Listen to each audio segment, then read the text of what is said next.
তুমি যদি বুঝে থাকো দুনিয়ায় তামসার নাম, জীবন মানেই ফেসবুক, জীবন মানে ইউটিউব, জীবন মানে একটা বড় মোবাইল, জীবন মানে একটা মেয়ে, জীবন মানে ফুর্তি, জীবন মানে বন্ধুদের সাথে আড্ডা।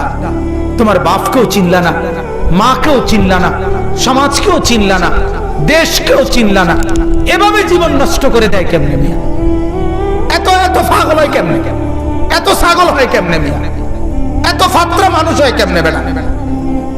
মুসলমানের বাচ্চা এত বোকা হয় কিভাবে বেটা? এত বেকুব হয় কেন মিয়া? একটাবারও জিজ্ঞাসা করলে না ছেলেরা? এই তোমরা মিয়া জিজ্ঞাসা করলে না এটা কার মতো চুল রাখছো বেটা? এই বেটা তুই দাঁড়ায় কর, এটা কার মতো চুল রাখছো বেটা? বল বেটা,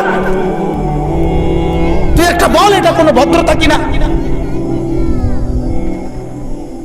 একটাবার বল বেটা, বিবেককে বল বেটা, একটা ছেলে দাঁড়ায় বল বেটা, আমরা শুনি সবাই যে এটা কোন কার কাটিং? এটা এদিক দিয়ে চুল নাই, এদিক দিয়েও চুল নাই, এটা কি? এটা কি ধরনের পাগলামি মিয়া? মুরব্বীরা আপনারাও বড় গাফেল মিয়া।